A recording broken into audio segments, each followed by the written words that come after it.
자, 홍정환의 인생 비책, 홍정환 작가님 어서 오세요. 안녕하세요. 네, 반갑습니다. 자, 작가님, 빅토르 위고의 레미제라블 오늘 12번째 시간이자 마지막 시간입니다. 정말 두꺼운 이른바 벽돌 책인데 그 대단원의 막을 함께 내려보려고 합니다. 긴 여정을 마무리하며 문득 이 여정의 출발점이 궁금해지는데 작가님은 이 책을 언제 처음 만났는지, 그리고 처음 레미제라블을 접했을 때 감흥이랄까, 감정 어떠셨습니까? 아마 많은 분들이 제가 지금 앞에 지금 가지고 온 이 원전을 완역한 책으로 레미제라블을 읽지 않으셨을 거예요. 제일 처음엔 저도 어린이용으로 편저된 장발장을 읽었었죠. 장발장을 읽었었는데 그때 그 아련한, 그리고 동시에 그 어린이가 감당하기 힘든 그 부담스러운 어두운 감정들 같은 것들이 복잡하게 남아 있다가 나이가 좀 들어서 대학생이 되었을 때쯤 내가 이 정도 고전을 한번 직접 읽어보고 싶다라고 해서 도서관에서 레미제라블을 찾았을 때 일단 이 분량에 한 손으로 다 잡을 수 없는 이 분량에 압도가 되었었고요. 그리고 정말 놀랐던 것이, 저는 장발장을 읽었잖아요. 장발장을 읽었는데 책을 읽어도 장발장이 나오지 않는 것에, 초반에는 계속 엉뚱한 그 신부님, 주교님 이야기가 계속 나오는 것에서 당황했었는데, 그때 그 아주 저희 인생의 독서 경험에서 굉장히 중요한 경험이었습니다. 어떤 경험이요? 움베르토 에코라는 유명한 작가가 자신의 대표작 장미의 이름을 쓸 때 의도적으로 초반에 많은 분량을 굉장히 장황하고 또 추상적인 이야기로 가득 채워두었습니다. 어떤 그런 묘사, 보통 사람들이 이거를 굳이 우리가 읽고 있어야 되나 싶은 어떤 그 건축물의 묘사라든지 뭐 이런 이야기들로 길게 채워두면서 나중에 자신의 창작론을 쓰는 책에서 이렇게 밝힙니다. 내가 그렇게 한 이유는 이 뜰을 통과해서 진짜 헌신적인 독자가 될 준비가 돼 있는 사람들을 걸러내기 위한 장치였다라고 했는데요. 빅토르 위고는 물론 그런 의도가 아니었겠지만 그때 제가 경험한 것은 초반의 지루함이랄까요? 그리고 대부분의 지루함은 낯섦에서 오죠. 초반의 생경함을 버텨내는 과정이 이후에 얼마나 큰 기쁨을 주는지, 지루함과 또 낯섦을, 그 생경함을 버티면서 한 책과 끊임없이 씨름할 때 어느 순간 찾아오는 굉장한 기쁨이 있더라고요. 그 희열을 경험하게 해준 그때의 기억이 아주 지금도 생생하게 있습니다. 아, 그렇군요. 낯섦에서 오는 지루함, 네. 신선합니다. 자, 5부로 구성된 책의 챕터에 각각의 주인공들이 존재합니다. 마지막 시간 이 구성을 좀 좇아서 그간의 여정을 복기해보죠. 먼저 1부입니다. 팡틴. 저는 이 미리엘 주교가 은초대를 건네는 장면이 가장 인상 깊었거든요. 네. 작가님은 어느 장면이 가장 인상 깊으셨습니까? 물론 저도 그 장면이 매우 인상 깊었고 또 이후에 이 작품 전체를 설명하는 장면이기 때문에 중요한데 여기서 너무 많이 얘기했기 때문에 그렇죠. 다른 장면을 하나 꼽아왔습니다. 어떤 거요? 장발장이 그 MC에서 존경받는 시장이 되었을 때, 존경받는 시장으로 정체를 감추고 살아가고 있을 때 장발장이라는 사람이 잡혀서 재판을 받는다라는 소식을 들었죠. 그리고 그의 마음속에 여러 가지 갈등이 있었는데 한 가지는 내가 여기서 침묵하고 가만히 있으면 저 사람이 장발장이라는 누명을 쓰고 감옥에 갈 테니 더 이상 감옥에 간 장발장을 추적해오진 않을 거 아니에요. 더 이상 나는 이 추적을 두려워하며 체포될 것을 두려워하며 살 필요가 없을 것이다 라는 강렬한 유혹이 있었던 동시에 그의 마음 한켠에는 촛대 때문에 이 촛대가 밝히는 불빛이 내가 그런 삶을 선택하지 않게 내버려두는 어떤 양심의 충동질인 것이죠. 양심이 막 마음속에서 너 그대로 있을 거야 하는 갈등의 장면이 저에게 매우 인상적이었는데요. 장발장이 밤새 고민합니다. 그러면서 활활 타오르는 불에 촛대를 던져 넣으려고요. 은으로 되어 있기 때문에 아무래도 철보다 녹는 점이 낫겠죠. 그러면 활활 타오르는 불 속에 촛대를 넣으면 그 촛대가 불에 녹아서 타버릴 수 있겠죠. 주교에게 받은 어떤 사랑의 또 자비의 빛을 꺼트리려고 할 때 마음속에서도 내면의 음성이 들리는 거죠. 장발장, 저거 바로 완수해라. 태워 없애라. 촛대를 부수고 주교가 너에게 베풀어줬던 것을 잊어버려라. 네가 여기에서 감옥에서 쇠사슬에 묶여 있는 저 사람이 그 벌을 받도록 네가 여기서 침묵하고 있어라라는 그 소리가 마음속에서 울려 퍼지죠. 장발장의 하나의 마음인 것이죠. 그리고 그때 그가 결정하는 거죠. 내가 가서 내 눈으로 보겠다. 이때까지도 진실을 말해야지 뭐 이렇게 정도는 아니에요. 하지만 그 자리에는 일단 내가 가지 않고는 안 되겠다. 외면하지 않겠다라고 결정을 하는 장면이 굉장히 인상적이었고 명장면이었고요. 그리고 나서도 뭐 장발장이 가려고 하는데 온갖 이유로 길이 막히잖아요. 마차 바퀴가 고장이 나기도 하고 또 길이 이제 도로가 공사돼서 통행을 할 수가 없게 되기도 하고 마침 도착했는데 천신만고 끝에 도착했는데 이미 시간이 많이 지나서 재판이 이제 거의 다 끝나기도 했고 그런데 정말 이제는 내가 여기에 들어가지 않는 것이 하늘의 뜻이구나라고 생각할 때쯤 우연히 사실 원래는 이 순서인데 재판 순서가 바뀌었다는 걸 알게 됐다는 둥 그렇구나. 근데 일반인들은 들어갈 수 없어요. 못 들어가는구나. 방청권이 없구나 했는데 고위공직자는 들어갈 수 있어요. 나중에 알게 돼서 이 사람이 시장이니까 거기 있는 분들이 경위를 표하면서 들어오실 수 있게 이제 해드리는 등 정말 가지 않으려고 하면 가지 않을 수 있는 핑계가 너무 많았던 거죠. 나는 최선을 다했다.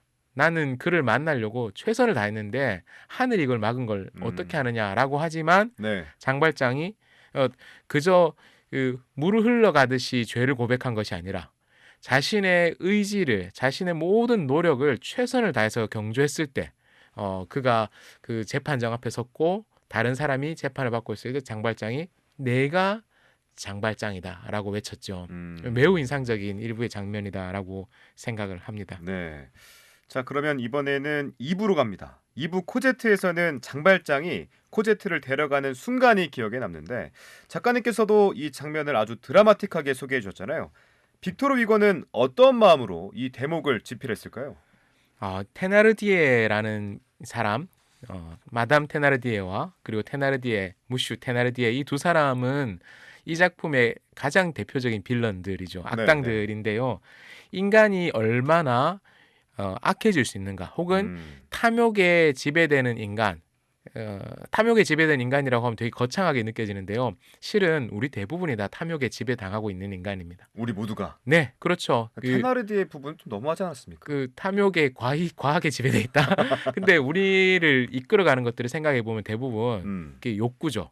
욕구? 예, 탐욕이라고 하면 굉장히 거부감이 느껴질 수 있지만 우리에게 욕구가 없느냐 그리고 우리를 움직이는 욕구가 무엇이냐를 생각해 보면 우리도 탐욕에 지배당하고 있구나라고 생각할 수 있어요. 왜냐?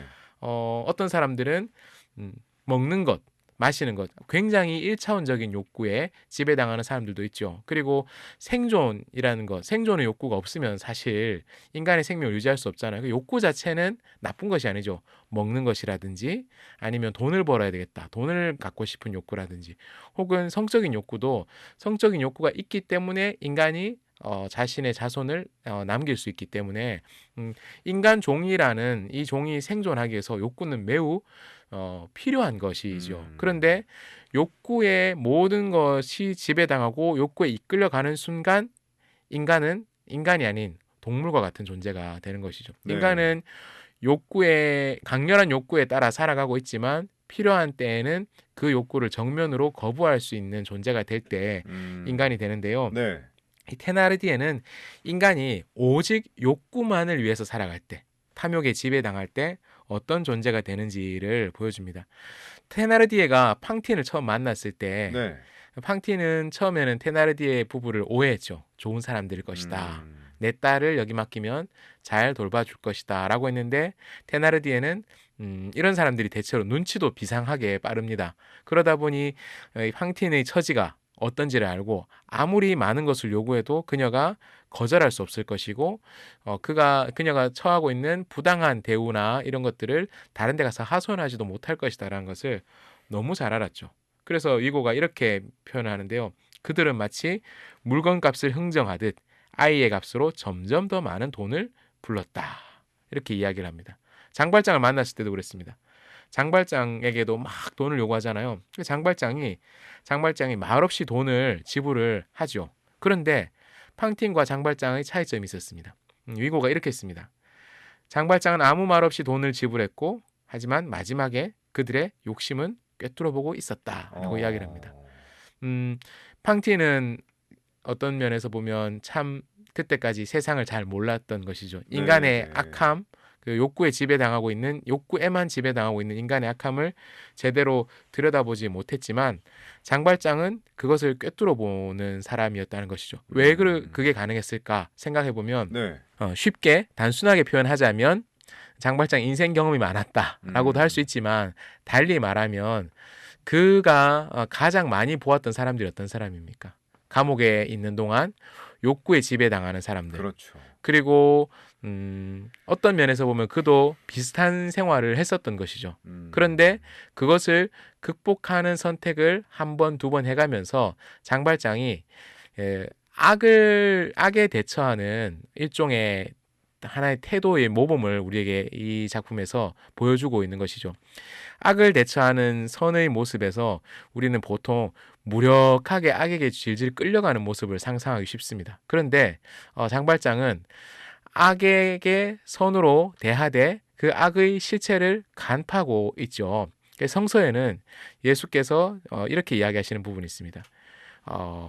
비둘기처럼 순결하고 뱀처럼 지혜로워라 라는 이야기를 해요. 그 선의 편을 지향하시는 분들 혹은 올바른 가치를 위해서 헌신하고 투쟁하는 분들 가운데서 어떤 악함의 실체를 제대로 보지 못한다든지 혹은 악함의 그 폭력적인 힘에 끌려가거나 순응하는 것이 우리의 숙명이다라고 생각하는 분들이 있는데 빅토르 후고는 이 장면에서 장발장을 통해서 다른 모습을 이렇게 보여주고 있는 것이죠. 성장하고 있고 변화하고 있고 점점 더 완성된 형태로 가고 있었던 장발장이라는 인간이 이 장면에서 보여주는 모습은 테나르디에 부부의 어떤 그 악한 본성, 욕망에 지배당하고 있는 본성을 정확하게 꿰뚫어보고 그들의 욕망이 선을 넘으려고 할 때 그만 나는 여기까지다라고 하고 테나르디에는 장발장이 체격이 너무 크고 손에 들고 있는 막대기가 너무 강력해 보여서 더 이상의 돈을 요구하지 못하고 물러서는 장면이 있습니다. 저는 코제트를 데려오는 장면에서 많은 감동적인 장면이 있지만 이 장면이 또 우리 시대에도 한 번쯤 생각해 볼 만한 선한 일을 하기 위해서는 악함의 실체를 더욱더 꿰뚫어 보고 있어야 된다라는 이 장면을 한번 골라보았습니다. 탐욕으로 연결하니까 또 다르게 해석할 수 있을 것 같습니다. 자, 3부는 마리우스, 이 혁명과 청춘의 얘기예요. 바리게이드의 열기 속에서 앙졸라와 친구들이 보여준 이상주의, 비록 좌절되긴 하지만 이런 무모한 도전이 결국엔 세상을 바꾸는 동력이 되지 않습니까? 그렇죠. 이 앙졸라는 매우 이상주의적이고 또 카리스마적인 인물입니다. 그런데 그들의 혁명이 좌절되잖아요. 바리게이트가 이제 고립이 되죠. 식량도 바닥나고 탄약도 부족해지고 이상만을 가지고 현실을 바꾸는 것이 얼마나 어려운 일인가, 얼마나 지난한 일인가를 빅토르 후고가 그려주기도 했는데요.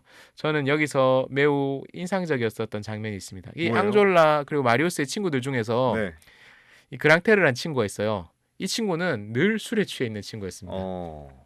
그 혁명을 그러니까 막 친구들이 막 세상을 바꿔야 된다라고 막 이야기할 때 좀 냉소적이었어요.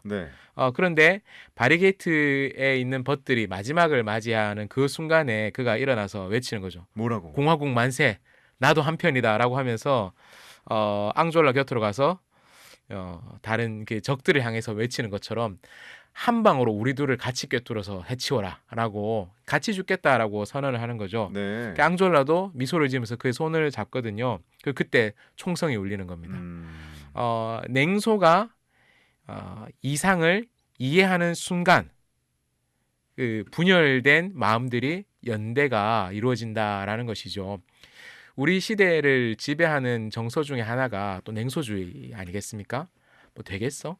변화가 있겠어? 이런 생각들이 있는 거죠. 해봤어? 나 해봤지. 안 돼. 야야 엉뚱한데 힘 빼지 마. 그리고 냉소주의는 사실 무엇을 선택하게 만드냐면 우리를 탐욕에 지배당하게 만듭니다. 괜히 엉뚱한데 힘 빼지 말고 먹고 사는 일에 조금 더 즐겁게 사는 일에 네 남은 생을 쏟는 게 어때? 라는 이야기를 하는 거죠. 냉소주의는 세상을 바꿀 수 없을 뿐만 아니라 한 인간 개인에게도 결코 유익하지가 않아요. 이것이 나를 편안하게 만들고 즐겁게 만드는 것 같지만 실은 우리가 편하게 느끼는 것들, 우리가 즐겁게 느끼는 것들 중에 상당수는 우리의 신체를 또 정신을 좀먹기 마련이거든요. 우리는 불편한 일을 선택할 때 인간이 건강해집니다. 앉고 싶을 때 서 있어야 되고 걷고 싶을 때 뛰어야 인간은 좀 더 건강해지죠. 그렇죠. 신체도 그렇지만 정신적인 면에서도 마찬가지입니다. 그래서 갖고 싶을 때 나눌 수 있는 사람, 현실에 안주하고 싶을 때 미래를 보는 사람이 세상을 위해서 공동체를 위해서도 필요할 뿐만 아니라 그런 사람이 정신과 육체의 건강성을 갖게 되는 것이죠. 저는 냉소주의를 어쩔 수 없는 현실적인 선택이다라고 말하시는 분들의 그 마음은 이해를 해요. 하지만 현실적인 면으로 보아도 냉소주의는 결국은 공동체는 물론이고 자기 자신을 더 좀먹는 행동이거든요. 인간이 살아있기 위해서는 움직여야 돼요. 근데 냉소는 움직이지 않고 탐욕에 몸을 수동적으로 맡기게 되는 것이죠. 이 그랑테르가 술병을 던지고 앙졸라의 손을 잡았을 때 비록 작품에서는 한 방에 한 발의 총성이 울려 퍼졌지만 빅토르 후고는 이 장면을 통해서 냉소가 이상의 손을 잡을 때 비로소 새로운 시대가 열린다라는 것을 우리에게 보여주는 것이 아닌가. 그래서 저는 냉소하지 말고 네. 술병을 내려놓고 여기 술병이라는 거 의미심장하잖아요. 우리가 즐거움을 얻기 위한 여러 가지 방법이 있지만 술이나 약물 같은 것들은 특별한 노력 없이 굉장히 쉽게 즐거움을 얻을 수 있는 방법이죠. 네. 그 즐거움이 무조건 나쁘다는 것은 아닙니다만은 노력하지 않고 얻을 수 있는 즐거움이 있는가 하면 노력해야만 얻을 수 있는 즐거움이 있거든요. 신체를 단련했을 때 얻는 즐거움, 그렇죠. 열심히 공부했을 때 얻는 즐거움, 그리고 누군가를 힘써 설득했을 때 얻는 즐거움 등등이 있거든요. 애써야만 얻을 수 있는 즐거움이 있고 그 즐거움을 얻을 때 인간은 생명력을 갖고 더욱더 건강해진단 말이죠. 네, 그래서 네. 술병을 내려놓고 노력 없는 즐거움을 내려놓고 냉소가 이상의 손을 잡는 그 순간 이 레미제라블에서 제가 또 꼽은 명장면이라고 할 수 있습니다. 네, 3부에서는 이 냉소주의라는 키워드로 바라봤습니다. 자, 4부로 갑니다. 4부는 이 풀림의 거리와 생든이 거리에서 사랑과 혁명, 현실과 이상이 교차하죠. 이 혼란 속에 마리우스와 코제트의 사랑 얘기를 끼워 넣는 작가의 솜씨도 놀라웠던 것 같아요. 그렇죠? 예, 그렇습니다. 그리고 이 부분은 예전에 제가 어른들한테 많이 들었던 이야기를 떠오르게 했습니다. 어른들한테요? 어른들이 뭐 저를 비롯해서 네. 지금 젊은이들은 더 하겠죠. 제 또래 그리고 저희 후배들에게 네. 왜 결혼을 안 하려고 하냐. 그러면 다들 비슷하게 이야기합니다. 뭐 좀 준비가 돼야 되는데 그걸 갖추기가 힘들어서. 그러니까 쉽게 말하면 돈이 없어서라고 제가 하는 말입니다. 예, 하는 거죠. 그러니까 어떤 그 라디오에서 제가 한번 들었는데 어떤 분이 이렇게 얘기하시더라고요. 명절에 자꾸 작은 아버지인가 이분이 왜 결혼을 안 하냐라고 해서 네. 그분을 침묵하게 만든 필승의 카드가 있었대요. 뭐였대요? 그래서 배워야겠는데. 따로 이제 그럼 잘 들어보십시오. 네네네. 그분이 있으면 그분하고 1대1로 따로 잠깐만 그럼 드릴 말씀이 있다. 작은 아버지 사실 제가 좋아하는 사람 사귀는 사람이 있고 결혼을 하고 싶습니다. 그럼 그분이 탁 그러시겠죠. 야 그러면 빨리 결혼해라. 근데 작은 아버지 제가 열심히 준비했는데 딱 3천만 원이 부족한데 작은 아버지가 3천만 원만 빌려주시면 안 되겠습니까? 라고 하면 그다음부터는 다시는 결혼하라는 얘기를 안 한다는 거죠. 그리고 그렇게 하시는 분은 그래? 내 3천만 원 줄게. 뭐 빌려줄게든 아니면 줄게 이렇게 하시는 분이 있다면 그분이야말로 진짜 이분은 말로만 나를 사랑하는 아끼는 사람이 아니라 진짜 내 가족 나를 사랑하는 사람이구나 생각할 수 있겠죠. 이 방법을 쓰시면 됩니다. 하나 배웠습니다. 따로 딱 독대해가지고 다 있는 자리에서 얘기하면 그분이 또 사람들이 그래 그럼 말만 정화 줘라 이러면 등 떠밀려 줄 수 있으니까 1대1로 살짝 이렇게 해서 이 사람이 진짜 주는지 안 주는지 좋은 방법이다. 네, 그런데 제가 하고 싶은 얘기는 그렇게 해서 이걸 퇴치하라 이게 이 뜻이 아니고요. 이 마리우스는 원래 혁명을 꿈꿨던 청년이었죠. 그리고 코제트는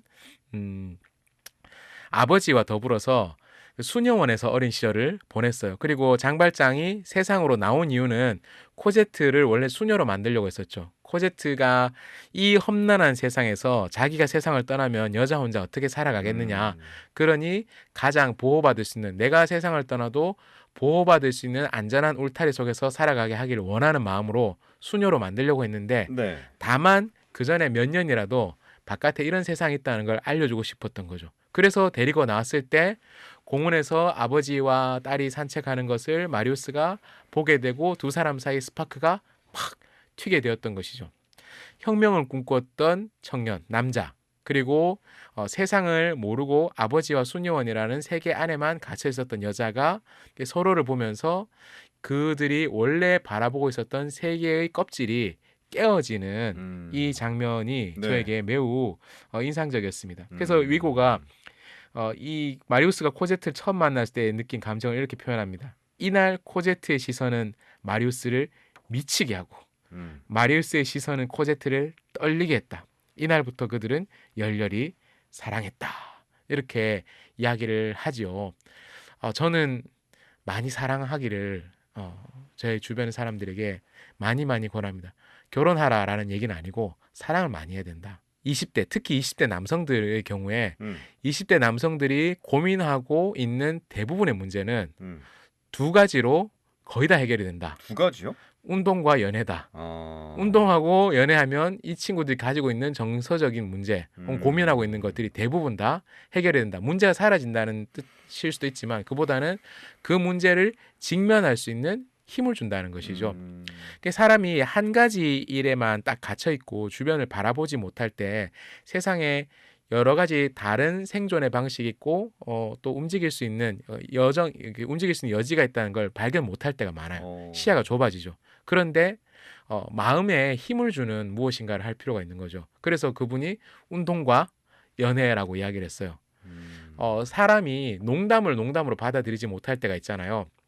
똑같이 이야기를 하더라도 정말 받아들이지 못할 때가 있어요. 저는 말장난을 좋아하기 때문에 본의 아니게 다른 사람들에게 상처를 줄 때가 많이 있습니다. 늘 그런 막 모임에서 말 많이 하다가 막 웃기고 이렇게 하고 나서는 집에 오는 길에 후회할 때가 있어요. 오늘 말이 너무 많아서 실수하지 않았을까? 그럴 때가 있거든요. 어떤 후배가 저에게 큰 상처를 받은 적이 있었습니다. 그래요? 가루 녹차를 타서 막 마시면 이게 다이어트 효과가 있다 뭐 이런 이야기를 하길래 제가 방송에서 이런 표현해도 될지 모르겠습니다. 그 물끄러미 쳐다보면서 뭘 먹어가면서 뭘 이렇게 먹어가면서 살을 빼겠다는 썩어 빠진 사고 방식을 뜯어 고쳐야 된다. 막 이렇게 얘기해서 주변 사람들이 막 웃었어요. 나중에 후회가 되더라고요. 근데 이제 그 친구가 막 저 때문에 기분이 나빴는지 제가 그렇게 가볍게 말하니까 오빠 왜 그렇게 사람이 가벼워요 이렇게 얘기를 해서 제가 그건 멈췄어야 되는데 야 너랑 나는 물리적으로 가벼울 수 없는 사람이야 이렇게 얘기를 해가지고 이게 더 큰 상처를 이렇게 준 거죠. 근데 이게 어떤 사람에게는 별로 농담으로 막 받아치고 할 수 있잖아요. 그걸 할 수 있는 사람은 어떤 사람이냐면 자기 마음에 에너지가 있는 사람이에요. 근데 자기 마음에 에너지가 없고 자존감이 떨어져 있고 이럴 때 그걸 받아들일 수 없는 거죠. 외부의 자극을 수용할 수 없는 거죠. 마리우스와 코제트는 두 사람을 만나고 사랑함을 통해서 더 성숙한 인간, 마음에 힘이 있는 인간, 더 나은 존재로 나아가기 시작한 거죠. 그리고 그런 만남이 이루어진 곳이 공원이라는 곳도 전 참 인상적인데요. 공원 혹은 정원. 그러니까 자연의 생명력 속에서 사랑을 키워가는 것이 사람을 얼마나 더욱더 성숙한 존재로 만들어가게 하느냐. 그래서 결혼은 모르겠는데요. 사랑은 많이 하십시오. 알겠습니다. 예. 또 뭐 지난 시간에도 짚었지만 5부 이 장발장의 마지막 장면은 너무나도 아름답잖아요, 작가님. 그렇죠. 그는 천사처럼 생을 마쳤다는 구절, 짙은 여운을 남기는데 맞지 않습니까? 네. 최근에 한국 사회를 강타하고 있는 그 폭삭 소가수다라는 드라마에서 그 남자 주인공이 자신의 사위가 될 사람에게 그렇게 얘기하죠. 네가 가져가는 게 뭔지 아느냐? 내가 너에게 나의 천국을 준다. 뭐 이런 얘기를 막 합니다. 딸이 나의 천국이었다. 근데 빅토르 후고 이렇게 이야기합니다. 장발장은 그녀의 말의 뜻보다도 오히려 그녀 목소리의 음악을 듣고 있었다. 그러니까 딸이 말하는 거 의미는 모르겠어요. 목소리가 노랫소리처럼 음악처럼 들린다는 거죠.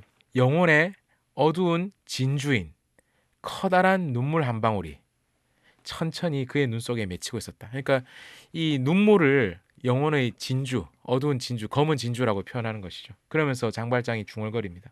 하느님이 인자하신 증거는 이 애가 여기에 있다는 거다. 이 아이의 존재를 보는 것으로 하느님이 인자한 하느님이 살아계시는구나 라는 것을 보는 거죠. 이 코제트의 존재가 죽음을 앞둔 장발장에 있어서 신의 존재에 대한 증명이 되는 것입니다. 자신이 살면서 받은 여러 가지 험한 그 저주도 있을 것이고 따뜻한 복도 있었죠. 그리고 복이라고 이야기하면 또 복과 저주는 사실 일부에서 굉장히 극단적으로 보여줍니다. 아무도 심지어 개도 장발장을 환대하지 않고 다 쫓아냈잖아요. 미래의 주교만 그를 환대해줬죠. 근데 이제 마지막 순간에 장발장이 보니 자신이 받은 가장 큰 복은 이 아이를 내가 만나게 된 것이구나라는 것을 장발장이 생각하면서 죽음을 앞둔 그의 눈에서 흘러내리는 눈물방울을 검은색 진주, 흑진주처럼 그 어두운 진주라고 표현합니다. 이제 삶이 완성된 삶에 대한 어떤 감격인 것이죠. 이것은 돌봄과 성장의 상호성을 굉장히 잘 보여주는데요. 장발장과 코제트의 관계를 보면 매우 일방적인 사랑의 흐름이라고 생각할 수 있어요. 장발장이 일방적으로 코제트를 구해줬어요. 장발장이 일방적으로 코제트를 보호하고 길러줬죠. 심지어 장발장은 자기보다 이제 아빠보다 마리우스라는 남자를 더 사랑하게 된 딸을 위해서 마리우스를 구출하는 일에 뛰어들어서 목숨을 걸었어요. 그리고 자신의 정체를 알게 된 마리우스에게 딸과의 행복을 위해서 그 자리에서 발을 빼고 딸의 그 사랑하는 딸의 삶에서도 물러섰어요. 장발장은 정말 아낌없이 주는 나무, 모든 것을 다 베풀어서 이 사랑이 장발장으로부터 코제트에게만 흘렀던 것처럼 보이지만 장발장은 오히려 코제트를 통해서 더 큰 사랑과 은혜를 경험하고 확인하게 되는 것이죠. 인간이 무엇인가를 돌본다라고 하면 돌봄을 받는 존재만이 더 많은 것들을 얻고 또 성장하고 또 나은 존재가 되는 것 같지만 실은 그렇지 않습니다. 인간은 돌보면서 성장하게 되는 거죠. 돌보면서 성장. 돌봄을 통해서 인간은 성장하게 되는 것이죠. 그래서 신약 성서에서 사도 바울이라는 분이 복음서에는 나오지 않는데 사도 바울이라는 분이 예수님이 이렇게 말씀하셨다라고 하면서 뭐라고 얘기하냐면 주는 것이 받는 것보다 좋다라고 이야기를 합니다. 매우 단순한 이야기고 그러나 우리의 일상적인 경험의 일상 세계의 경험을 뛰어넘는 그런 이야기이기도 합니다. 근데 이것은 자녀를 길러보거나 혹은 다른 어떤 존재를 돌보면서 기쁨을 맛본 사람들에게는 120% 공감되는 이야기입니다. 어떤 존재를 돌보는 것은 내가 가지고 있는 시간과 자원과 마음을 다 쏟을 때 내가 고갈되는 것이 아니라 나에게 돌봄을 받은 존재를 통해서 내가 더 큰 기쁨을 얻을 뿐만 아니라 내가 더욱 나은 존재로 완성되게 되는 이해할 수 없는 신비한 경험을 우리는 일상에서 또 하게 되거든요. 이 장면이 저는 장발장의 생의 마지막 부분에서 굉장히 인상적인 장면이었다라고 생각합니다. 네. 자, 1부부터 5부까지 쭉 한번 훑어봤고 12번의 방송을 통해서 레미제라블을 다뤘는데 많은 얘기를 나눴습니다. 아직 못다한 얘기가 있습니까? 너무 많죠. 너무 많은데 이 책이 갖는 유익함에 대해서만 좀 더 이야기를 하면 좋을 것 같아요. 유익함? 빅토르 휴고가 이 책이 무익하지 않으려면 세상에 무지와 빈곤이 여전히 존재해야 된다라는 이야기를 합니다. 즉 세상에 무지와 빈곤이 존재하지 않으면 이 책은 무익한 책이 된다라는 것이죠. 그런데 우리가 빅토르 휴고 시대를 포함해서 지금 우리가 살고 있는 시대까지 무지와 빈곤이 존재하지 않는 시대는 없었죠. 상대적으로 덜 빈곤하게 느껴질 수 있죠. 상대적으로 좀 더 교육받은 것처럼 느껴질 수 있지만 여전히 우리가 살아가는 세상은 무지와 빈곤이라는 인간 세상의 악덕이 여전히 넘쳐나고 있거든요. 네. 그런 면에서 레미제라블은 여전히 유익한 우리에게 비참한 인생이 어떻게 훌륭한 인생이 되는가, 혹은 비참한 인생을 살아가던 장발장이라는 사람이 촛대의 빛을 따라 은촛대에서 비추는 그 빛을 따라 더 나은 존재가 되어가는 그 여정에 대해서 우리에게 생각하게 해주고요. 네. 또 다른 한편으로 장발장에서 오늘은 깊이 다루지 않았지만 장발장과 자베르의 대립을 통해서 정의는 무엇인가, 법이란 무엇인가, 특히나 한국 사회가 지금 통과하고 있었던 큰 고통과 아픔 속에서 법과 정의의 이름으로 혹은 법을 잘 다루는 법 기술자들의 행동으로 굉장히 많은 시민들이 생각하지 못한 고통 속에 오랫동안 과도하게 노출되고 있는 이 과정을 어쩌면 앞으로도 겪어야 될지도 모르겠는데, 이러한 과정 속에서 레미제라블을 다시 읽으면 빅토르 위고는 그 법에 따르는 그 규정되어 있는 그 명문화되어 있는 그 법을 일방적으로 수용하고 따르는 것만이 세상을 유익하게 이롭게 바꾸는 길이 아닐 수도 있다라는, 법을 넘어서는 인간의 본성과 결단에 대한 것들을 이야기를 하고 있기 때문에 레미제라블은 앞으로도 읽어야 될 책, 지금까지 읽혔던 것만큼 앞으로도 읽힐 가치가 있는 책입니다. 그래서 제가 오늘 두 종류의 번역본을 이렇게 딱 갖고 왔는데요. 뭐 어떤 번역본이든 혹은 뭐 다른 출판사에서 나온 축약본이든 레미제라블은 집에 사다 놓으시면 100년 전에도 읽었고 100년 뒤에도 읽힐 책이기 때문에 굉장히 수지 맞는 투자다. 네, 그래서 중고 책방에 가도 굉장히 많습니다. 그래요? 레미제라블이 없는 중고 책방은 아마 없을 겁니다. 그래서 딱 사서 신발장 옆에다 꽂아 놓으십시오. 왜냐? 이 집에 들어오는 사람들이 다 볼 수 있도록. 이런 책도 봐? 내가 너무 좋아하는 책인데. 벽돌책의 의미가. 네. 그래서 이거 뭐랄까요? 그 방송용으로 적합하지 않지만 가오를 뽐내는데도 멋짐을. 네. 멋짐을. 그래서 그 뽐내기 위한 책도 될 수 있지만 골라서 읽어보면 명문장 정말 많거든요. 네, 그래서 맞아요. 통독도 해보고 발췌독도 해보고 하면 이건 이 책만 놓고 봐도 100년 전에도 읽혔고 100년 뒤에도 읽힐 그런 책이니 굉장히 수지 맞는 책이다. 유행을 타지 않는 책이니 강력히 권합니다. 알겠습니다. 자, 빅토르 위고의 레미제라블 오늘 12번째 시간 다 마무리됐고요. 다음 시간에는 어디로 떠나볼까요? 빅토르 위고와 비슷한 시기에 활동했던 프랑스 작가가 또 있습니다. 누굽니까? 이분은 근데 빅토르 위고와는 매우 다른 작품 세계를 가지고 있습니다. 빅토르 위고는 어떤 인간의 이상에 대한 이야기들을 하고 그리고 매우 수준 높은 정신 세계에 대한 것들을 또 그려내고, 물론 재미는 있습니다만은, 그런데 제가 다음 주부터 소개할 이분은 다 좋은데 일단 글은 재미있어야 된다. 네. 오직 재미만을 극한으로 추구했었는데 재미를 극한으로 몰아붙이니 고전 명작이 되었던 그런 분이 계십니다. 뒤마라는 분이신데요. 알렉상드르 뒤마라는 프랑스 작가의 몬테크리스토 백작을 한번 읽어보려고 합니다. 왜? 몬테크리스토 백작은 복수극이에요. 복수? 예.